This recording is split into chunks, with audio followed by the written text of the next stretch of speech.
হস্তিনাপুরের সম্মুখে অস্ত্র উঠাবে, আমায় তাকে বধ করতেই হবে।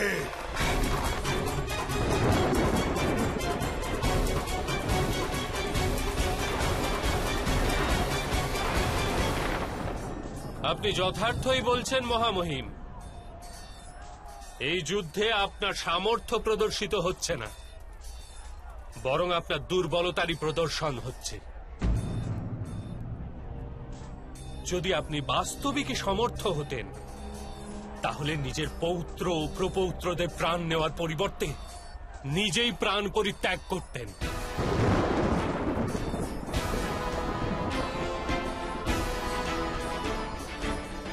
আমি নিজের ধর্মের বন্ধনে আবদ্ধ বাসুদেব। ধর্ম তো মুক্তি প্রদান করে। এ কিরূপ ধর্ম যা আপনাকে বন্ধনে আবদ্ধ করছে? অবশ্যই এ কোনো ধর্ম নয়, এ কোনো রজ্জু বা কোনো শৃঙ্খল। আমার ধর্মের প্রতি প্রশ্ন চিহ্ন তুলবেন না বাসুদেব। আমি জীবনে এক মুহূর্তের জন্য অধর্ম করিনি। নিজের পিতাকে দেওয়া প্রতিশ্রুতি নির্বাহ করতে গিয়ে সেটাই করেছি যেটা আবশ্যক ছিল। আপনি নিজের ব্যক্তিগত ধর্মের জন্য সংসারকে সংকটাপন্ন করে তুলছেন। একে আমি চারিত্রিক শক্তি বলি না। চরিত্র তো সেটাই হয় যা প্রতিক্ষণে অপরের কল্যাণের চিন্তা করে থাকে। আপনার চরিত্রও মিথ্যা, আর আপনার ধর্ম কেবল মিথ্যা। বাসুদেব,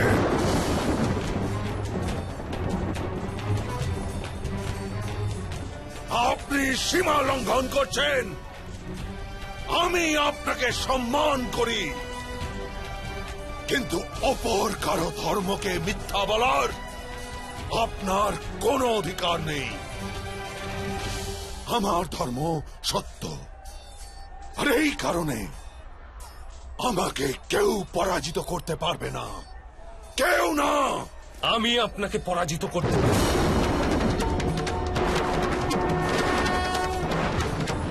এই মুহূর্তে আপনাকে পরাজিত করতে পারি মহামহিম বিশ্ব। আমার রোষানল বৃদ্ধি করে এহেন কার্য করবেন না।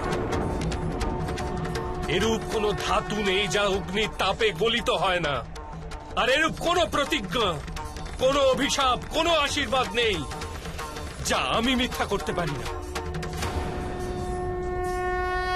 আপনি সৃষ্টির সুখ ও নিয়তির পরিকল্পনায় বাধা হয়ে দাঁড়িয়ে আছেন। এবার যদি আপনি নিজের অস্ত্র পরিত্যাগ না করেন,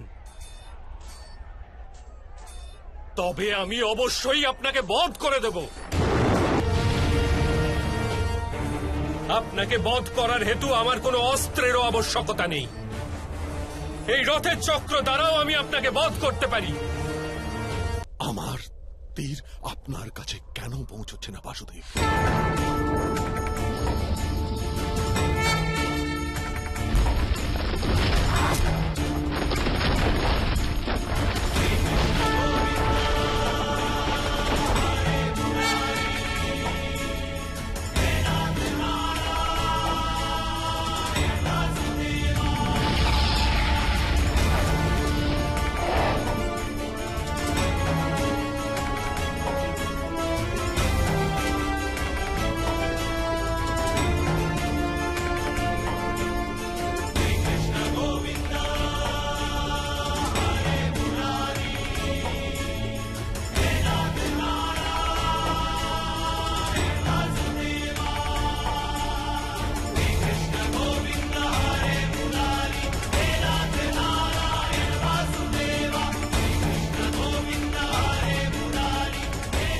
আমি না বাসুদেব কৃষ্ণ, না আমি যদুবংশী, আমি না মানুষ, আমি পরম ব্রহ্মগুরু শ্রেষ্ঠ।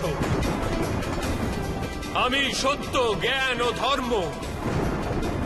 আমারই অনুমতিতে আপনি যুদ্ধ করছেন, আমারই অনুমতিতে আপনি জীবিত আছেন, আমারই অনুমতি দ্বারা আপনার মৃত্যু প্রাপ্তি ঘটবে।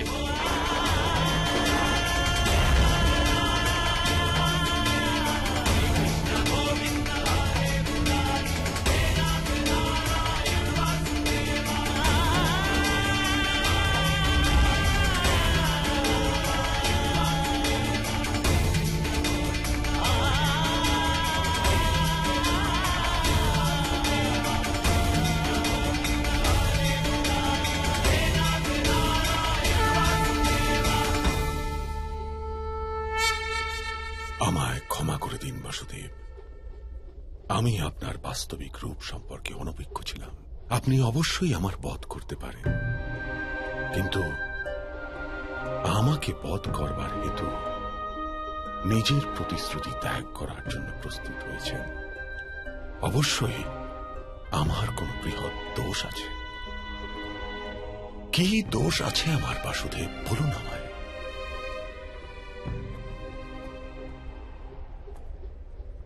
অজ্ঞানতা আপনার দোষ মহামহিম। আপনি তো ধর্মের বাস্তবিক রূপ জানার সম্যক প্রচেষ্টাই করেননি কখনো। করুণার ছত্রতলে যতক্ষণ সমগ্র সংসার আশ্রয় গ্রহণ না করে, ততক্ষণ সমাজে ধর্ম অসম্পূর্ণ থাকে। কিন্তু আপনি তো কেবল নিজের পরিবারের কথাই ভেবেছেন। সংসারের কল্যাণের জন্য তো চিন্তাই করেননি আপনি। এই হেতু আপনার ত্যাগ ও স্বার্থেরই আরেক রূপ মাত্র। আমি পিতার সুখের কারণে এই রাজ্য ত্যাগ করেছিলাম। আজীবন ব্রহ্মচারী ব্রতের প্রতিজ্ঞা করেছিলাম। এতে আমার কোনো স্বার্থ ছিল না বাসুদেব। ব্রহ্মচর্যের প্রতিজ্ঞা ও রাজ সিংহাসন পরিত্যাগ অবশ্যই উত্তম কার্য ছিল, কিন্তু আপনি সমাজের প্রতি নিজের উত্তরদায়িত্ব কেন ত্যাগ করে দিলেন মহামহিম? কুরুবংশে যাতে নিজেদের মধ্যে সংঘর্ষ না হয়, হস্তিনাপুরের রাজ সিংহাসনের জন্য যুদ্ধ না হয়, আর কুরু রাষ্ট্রের প্রজাদের হানি অথবা দুঃখ না হয়, সেই কারণেই আমি এই প্রতিজ্ঞা করেছি বাসুদেব। নিজের চারিপার্শ্বে দৃষ্টি দিন মহামহিম। কি ঘটে চলেছে এখানে? আপনার প্রতিজ্ঞা দ্বারা কি এই বিধ্বংসকে, এই যুদ্ধকে এড়ানো সম্ভব হলো?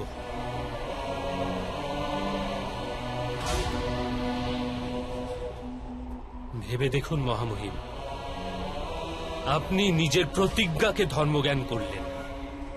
যদি তাই বাস্তবিক ধর্ম হয়, তবে এই মহাযুদ্ধই বা কেন হচ্ছে? বাস্তবে ধর্ম কোনো মৃত চিন্তার নাম নয়, না তো কোনো এক ঐতিহ্যের নাম মাত্র। ধর্ম তো জীবনের নাম, আর জীবন নিরন্তর পরিবর্তনশীল। পরিবর্তনই তো জীবনের গুণ। আর পরিবর্তন হেতু মানুষকে কর্ম করে যেতে হয়, আর আপনি কর্মকেই ত্যাগ করলেন মহামহিম। কিন্তু আমি তো জীবনের প্রতিটি পদে উচিত ধর্ম পালন করেছি বাসুদেব। না মহামহিম,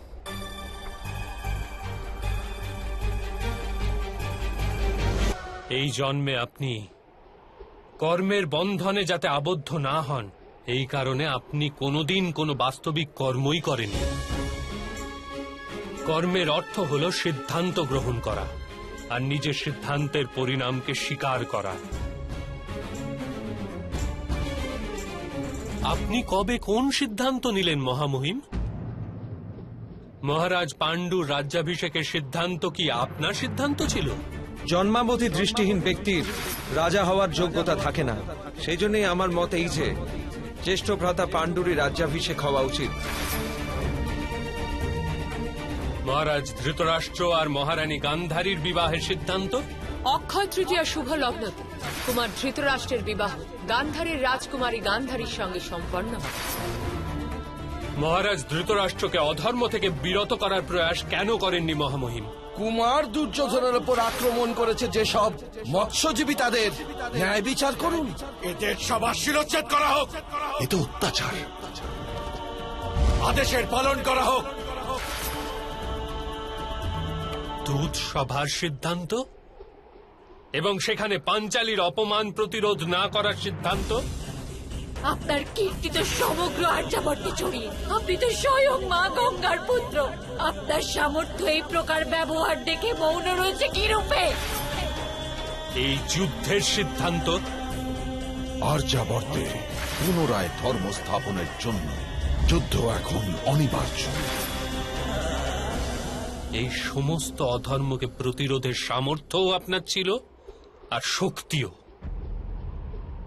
কিন্তু আপনি সিদ্ধান্ত গ্রহণ করতে পারেননি মহামহিম। আপনি কেবল নিজের প্রতিজ্ঞা ও পণের দ্বারা আবদ্ধ ছিলেন। আমি দাস হয়ে নিজের জীবন অতিবাহিত করব। বাস্তবে কর্তব্যের নাম করে সিদ্ধান্ত নেওয়ার উত্তরদায়িত্ব থেকে পলায়ন করলেন।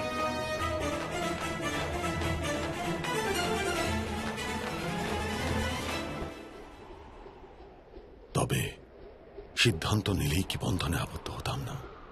বন্ধন থেকে মুক্তি পেতে নিষ্কাম কর্মের সিদ্ধান্ত যদি উপলব্ধি করতেন, তাহলে আপনার জীবন ধর্মময় হয়ে যেত মহামহিম। বন্ধন মুক্তি পেতে আপনি কর্মকে ত্যাগ করলেন কেন? কর্মফলকে ত্যাগ করতেন। কারো আদেশকে কর্তব্য বলে স্বীকারের পরিবর্তে নিজের কর্মকে কর্তব্য জ্ঞান করতেন, তাহলেও বন্ধন থেকে মুক্তি পেতেন। বহু সময় পূর্বে আপনি যখন প্রতিজ্ঞা করেছিলেন, তখন কি আপনি সমস্ত ভবিষ্যৎ জানতেন? পরিস্থিতি পরিবর্তিত হয়েছে মহামহিম, সময়ের পরিবর্তন এসেছে, কিন্তু আপনি নিজের প্রতিজ্ঞা ভঙ্গ করলেন না, আর না কোনো পরিবর্তনকে স্বীকার করলেন। তারই পরিণাম স্বরূপ আজ এই যুদ্ধ হচ্ছে। তাহলে কি প্রতিজ্ঞার কোনোই মূল্য নেই? অবশ্যই আছে।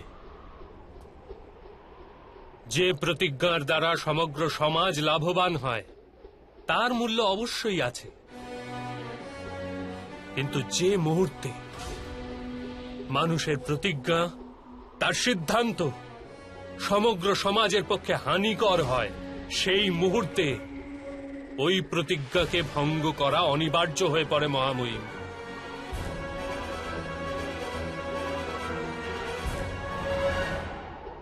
আজ পাণ্ডবদের পক্ষ থেকে যুদ্ধ করার সিদ্ধান্ত যদি না নিতে পারেন, তবে অন্তত পক্ষে অস্ত্র ত্যাগ করুন আর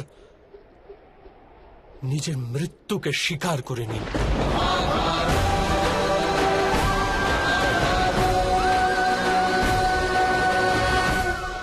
আজ পাণ্ডবদের পক্ষ থেকে যুদ্ধ করার সিদ্ধান্ত যদি না নিতে পারেন, তবে অন্তত পক্ষে অস্ত্র ত্যাগ করুন আর নিজের মৃত্যুকে স্বীকার করে নিন। আমি স্বীকার করে নিচ্ছি বাসুদেব। যদি আপনার দ্বারা প্রদত্ত জ্ঞান আমার জীবদ্দশায় প্রাপ্ত হতো, তাহলে এত অন্যায় হতো না। কিন্তু জীবনে না হোক, মৃত্যুতে আপনার প্রদত্ত জ্ঞান অবশ্যই উপযোগী হবে।